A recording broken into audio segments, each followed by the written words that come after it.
The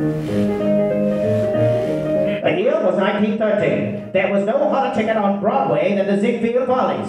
A young comedian would say or do anything to get his big break, no matter whether or not it was true.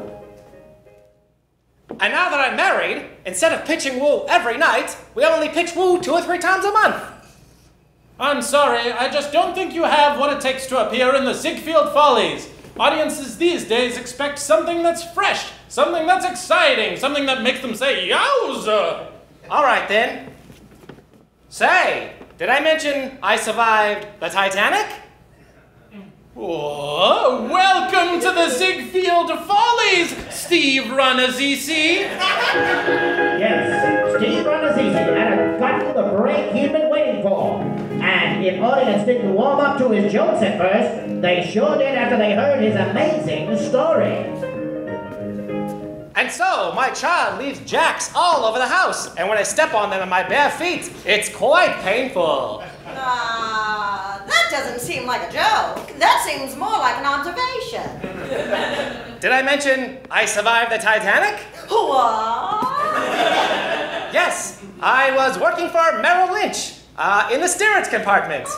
And after I was rescued, I dedicated my life to comedy. Oh, and I'm glad you did. You're hilarious. Now, tell me more about these jacks. Yes, Steve's star was definitely on the rise, fueled by the combination of vaguely relatable personal anecdotes and a harrowing tale of survival from the worst disaster of the first half of the century.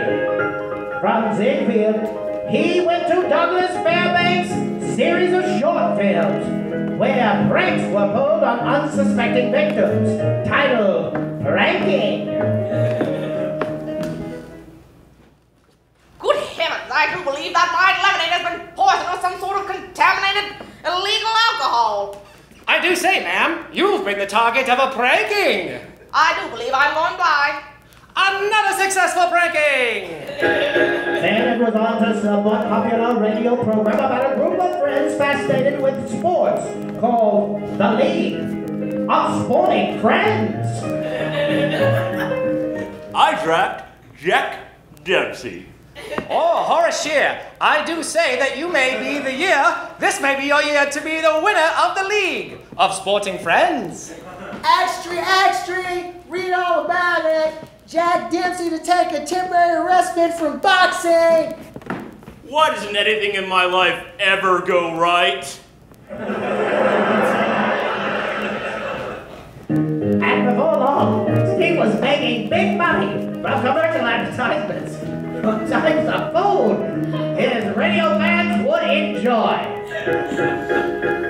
So, whenever I'm watching a sporting league with the sporting friends, I enjoy some tasty cheese. Cheese! It's tasty while watching sports.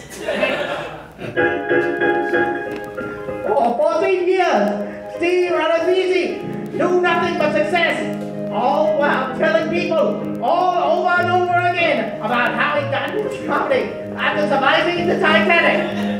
Finally, he was about to have the biggest performance of his life, a one-man show at the Ziegfeld Follies.